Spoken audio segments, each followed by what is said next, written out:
Why are people losing their minds over a shiny yellow rock that doesn't pay dividends, can't power your car, and you literally can't eat it? I'm talking about gold, the metal that rockets up every time the world sneezes. You think it's the ultimate safe haven. Think again. History shows gold has crashed hard, wiping out 30%, even 50% of its value overnight. People who bought at the peak lost everything, and they didn't recover for decades. Stick around. We're exposing the psychological trap behind every gold bubble.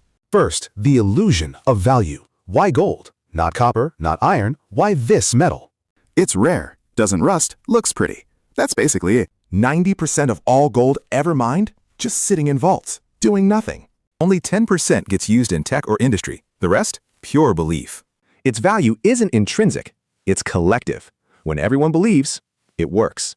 Break that faith, the whole thing collapses. Step 2, the doom profit-taking mechanism. Why does gold spike when chaos hits?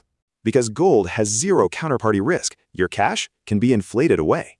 Your stocks can go to zero if the company dies. Your bank might close. But your gold bar, still there, tangible, real, in your hands. When fear peaks, your amygdala screams, grab something you can hold.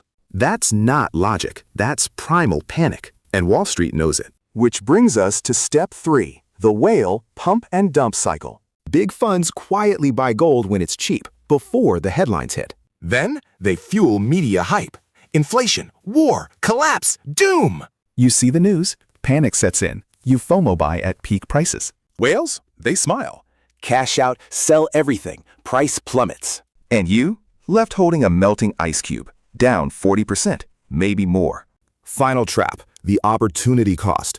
Gold doesn't generate income. No dividends, no rent, no interest, zero cash flow. Zip.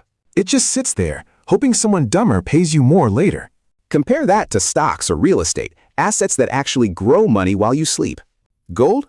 It doesn't grow. It waits. And sometimes, it rots. Let's make this real. Case study, 1980. Gold hits $850 per ounce during hyperinflation panic.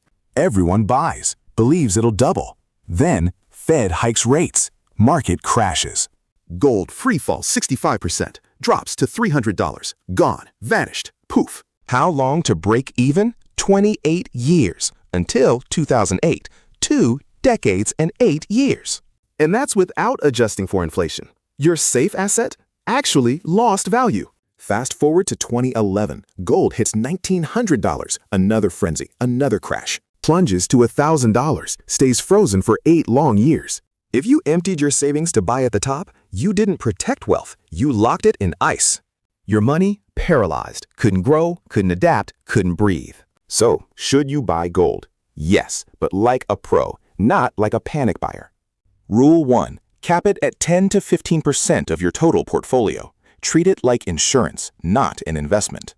Never use borrowed money. Never go all in. That's how you get wrecked. Rule 2. Buy when no one is talking about it. Avoid it when crowds line up outside shops. Crowds equals peak. Silence equals opportunity. Simple as that.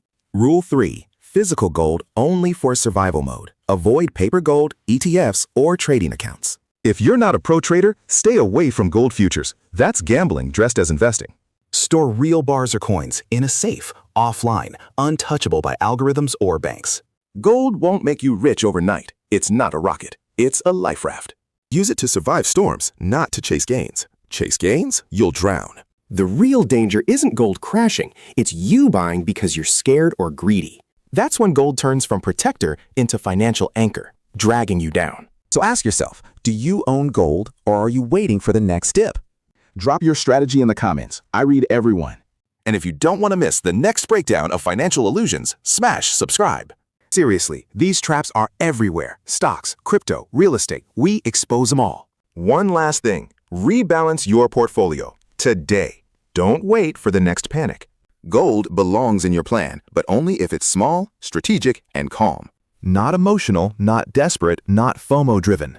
Remember, gold is insurance, not a growth engine. Confuse the two, that's where you lose. You're smarter than the bubble. Prove it. Stay sharp, stay skeptical, and never let fear make your financial decisions. This channel, we decode what Wall Street hopes you never understand. Next up, why Bitcoin repeats the same gold mistakes, but faster and louder. Spoiler, Same psychology, same whales, same pump, same dump. See you there. Until then, stay calm, stay diversified, and never panic buy shiny things. You got this. Seriously, breathe, think, act, not react. Financial freedom isn't about chasing peaks, it's about avoiding traps. And now you know exactly which trap gold really is.